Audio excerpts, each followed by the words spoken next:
एक औरत अपने पति और अपने बेटे को, छोटे से बेटे को छोड़कर उसने किया प्रेम विवाह और फिर हुआ मौत का नंगा नाच। एक की हो जाती है मौत। दोस्तों आखिर ऐसा क्या हुआ जो यह घटना घटी? इस घटना के पीछे की सच्चाई को जानने के लिए आप हमारे वीडियो को अंत तक जरूर देखिएगा। नमस्कार, मैं हूं सुदेश कुमार और तिरछी बात पलवल चैनल में आपका स्वागत है। दोस्तों यह घटना है उत्तर प्रदेश के अमरोहा की। उत्तर प्रदेश के अमरोहा में एक पिंकी नाम की औरत रहा करती थी। उसकी 2-3 साल पहले शादी हो जाती है और उसके पति का नाम होता है योगेश, जिसकी उम्र होती है 40 साल और योगेश राजमिस्त्री का काम किया करता था। दोस्तों उनको एक बच्चा भी हो जाता है, लड़का। अब उनका समय अच्छे से गुजर रहा होता है। योगेश कमाने के लिए जाता है और कमा कर वापस आता है। घर परिवार को उसकी पत्नी, जिसका नाम होता है पिंकी, वह संभाला करती है। अच्छे से समय गुजर रहा होता है। तभी दोस्तों क्या होता है, पिंकी के गांव का एक लड़का उनके पास आता है और वह कहता है योगेश से कि जीजा जी मेरे पास कोई काम धंधा नहीं है, मेरा कोई काम धंधा लगवा दीजिए, मेरी भूखे मरने की नौबत आ रही है। तभी योगेश को और पिंकी को उसके ऊपर तरस आ जाता है और फिर योगेश उसका काम धंधा लगवा देता है और उसके लिए पड़ोस में ही एक कमरा किराए पर उसको दिला देता है रहने के लिए। लेकिन दोस्तों जो वह लड़का था जिसका नाम नरेंद्र था, वह साथ में उनके घर भी आ जाया करता है, काम पर जाया करता है, उनके घर भी आ जाया करता है। सिलसिला इसी तरह से बढ़ रहा था। धीरे धीरे सिलसिला जैसे बढ़ रहा था तो नरेंद्र और उसी के गांव की लड़की पिंकी दोनों में बातचीत कुछ ज़्यादा होने लगती हैं और दोनों को एक दूसरे से प्यार हो जाता है। या फिर प्यार वहीं पर होता है या फिर हो सकता है उनका प्यार पहले से ही परवान चढ़ रहा हो गांव से ही, इस बात का पता नहीं है। तो दोस्तों पिंकी और नरेंद्र के बीच में प्रेम संबंध बनने लगते हैं। जब योगेश काम पर जाया करता है तो नरेंद्र घर में आ जाया करता है और पिंकी के साथ अपने प्यार को परवान चढ़ाया करता है। इसी तरह से समय गुजर रहा होता है। जब बहुत सारा समय गुजर जाता है तो पिंकी और नरेंद्र आपस में प्लान बनाते हैं कि क्यों ना हम एक दूसरे से शादी कर लें।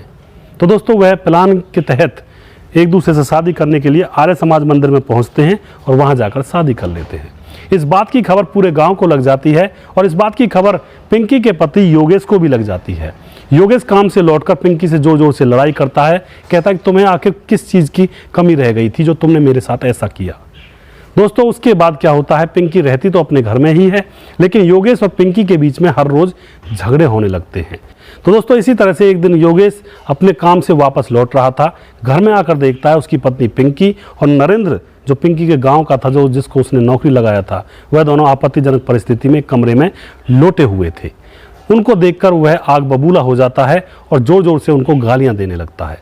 दोस्तों उसके बाद क्या होता है, नरेंद्र वहां से भाग जाता है और पिंकी के मन में प्रतिशोध की भावना जग जाती है और वह कहती है कि यह भी मेरा पति है, मैं इसके साथ भी अपना जीवन गुजारूंगी, तू कौन होता है मुझे रोकने वाला। दोस्तों उसके बाद क्या होता है, पिंकी अपने प्रेमी नरेंद्र के पास फ़ोन करती है और उससे कहती है कि अब योगेश को रास्ते से हटाना पड़ेगा, तभी जाकर हम सुख चैन की ज़िंदगी जी सकते हैं। दोस्तों नरेंद्र अपने 2 दोस्तों को तैयार करता है, उनको 15,000 की सुपारी देता है और कहता है कि तुम्हें योगेश को मारना है और मैं तुम्हें और भी पैसे दूंगा, पहले उसका काम तमाम कर दो। तो दोस्तों सुपारी दे दी जाती है और अब योगेश काम से वापस लौट रहा था तो रास्ते में वो जो सुपारी लिए हुए लोग थे वो उसको मिल जाते हैं और वो चाकुओं से उसकी बोटी बोटी कर देते हैं।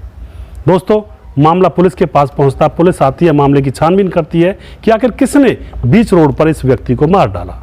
तो दोस्तों पुलिस को पता चलता है गाँव वालों के द्वारा कि इसकी पत्नी ने दूसरी शादी कर रखी थी।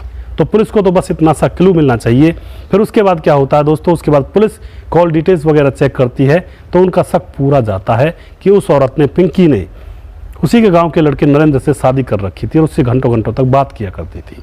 तो पुलिस पिंकी को उठा लेती है, उससे सख्ती से पूछताछ करती है तो पिंकी बहुत ही जल्दी टूट जाती है और सारी घटना पुलिस के सामने बयां कर देती है कि मैंने ही अपने पति को मरवाया है। तो दोस्तों पुलिस उसके आशिक नरेंद्र को और उस प्रीति को गिरफ्तार कर लेती है, उनको जेल भेज देती है और ये पूछती है पुलिस कि आखिर क्यों किया तुमने ऐसा। तो प्रीति बताती है कि मैं अपने प्रेमी से प्यार करती थी, उससे शादी भी कर ली थी और यह हमारे प्यार के बीच में रोड़ा आ रहा था, दीवार बन रहा था, इसलिए हमने इसको रास्ते से साफ कर दिया। तो दोस्तों पुलिस उनको अरेस्ट करके जेल भेज देती है, उनके ऊपर मुकदमा दर्ज किया जाता है। तो ऐसी ऐसी घटनाएं समाज के अंदर हो जाती हैं। उस नरेंद्र को योगेश ने सहारा दिया और नरेंद्र ने उसके विश्वास को चकनाचूर कर दिया, उसी की पत्नी के साथ अवैध संबंध बनाए और उसी के घर को उजाड़ दिया। दोस्तों अब जो छोटा सा बच्चा था उसकी ज़िंदगी किसके सहारे गुजरेगी? उसकी माँ जेल में गई, पिताजी की मृत्यु हो गई, अब वह बच्चा किसके सहारे रहेगा? उस छोटे से बच्चे का क्या कसूर था। तो ऐसी घटनाएं समाज के अंदर हो जाती हैं जो कि नहीं होनी चाहिए। सिर्फ एक हवस के कारण उस औरत ने और नरेंद्र ने एक घर को, बसे बसाए घर को बर्बाद कर दिया। तो कभी भी ऐसी गलती ना करें।